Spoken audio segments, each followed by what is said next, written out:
What was your favorite New Year's? Oh, no. New Year's sucks. New Year's? Favorite New Year's?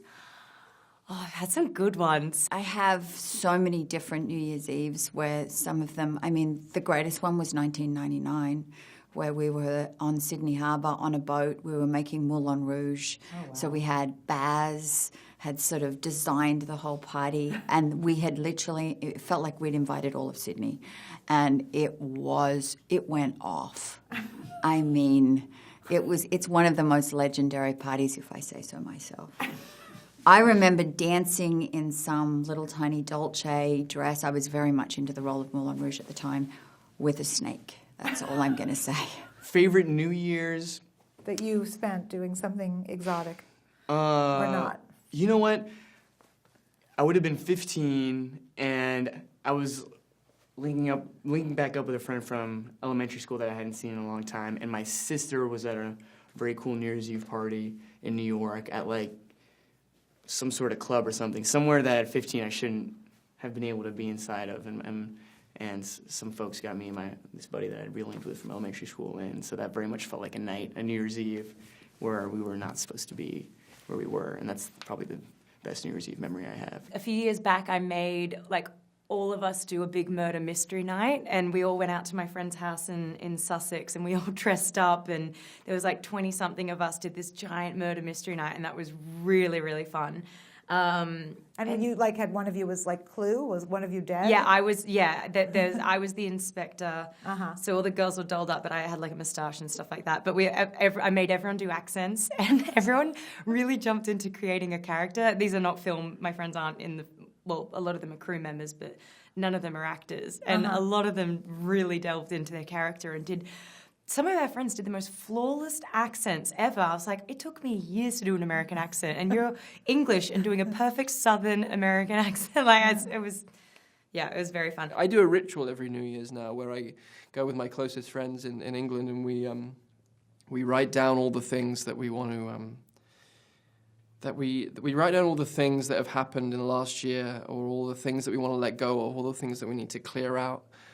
And we write them all down, and we go up to the top of Primrose Hill, which is in a beautiful place in London, and we burn the paper. Really? And then all the things that we want to let go of to allow in what we want for the next year, whether it's for us or each other or the world or whatever. Beautiful ritual. It's an old, like, ancient indigenous ritual. Love that ritual. So that's my New Year's now.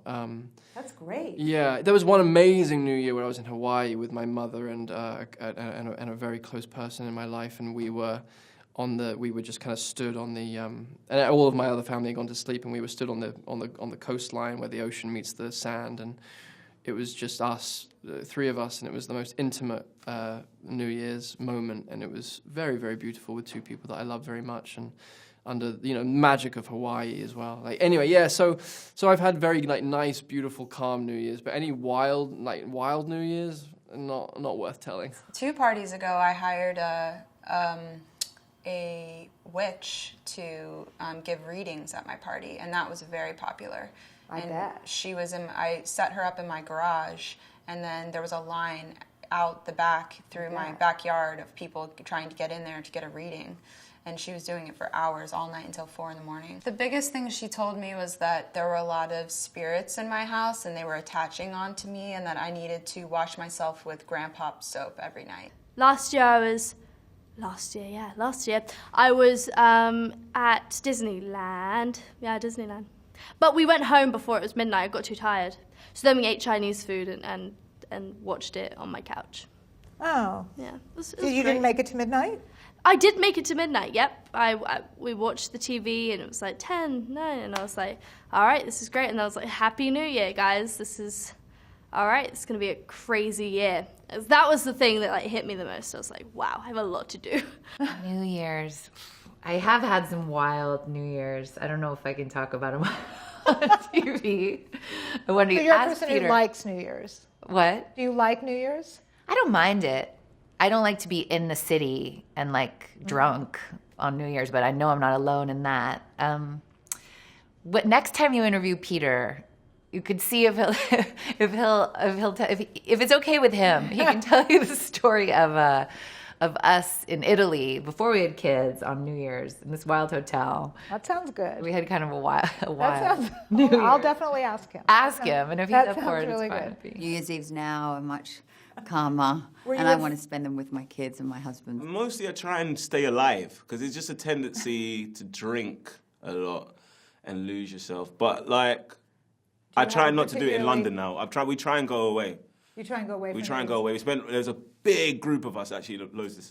Big group of us went to Brighton, and we just had a house, and we just walked on the pier, and there was like bagpipes and stuff, and we just followed people with bagpipes and started dancing on the street on New Year's.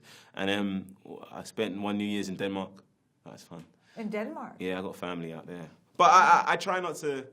I'd rather just go away and then just have this moment away. But it's always an anticlimax, you know. The Yes. party on January 1st is fun, though. The Boxing Day party. Yeah, it's just I don't know, I always have like a good party because there's no pressure on the party. And no one has work the next day, so everyone's still happy. I'm not a big, like a clubber, or I love parties and these type of things. I like I like to be with people that I like and love, and eat good food and have some nice music in the background. But I don't have an exceptional one that I can tell you. I'm not an exciting person.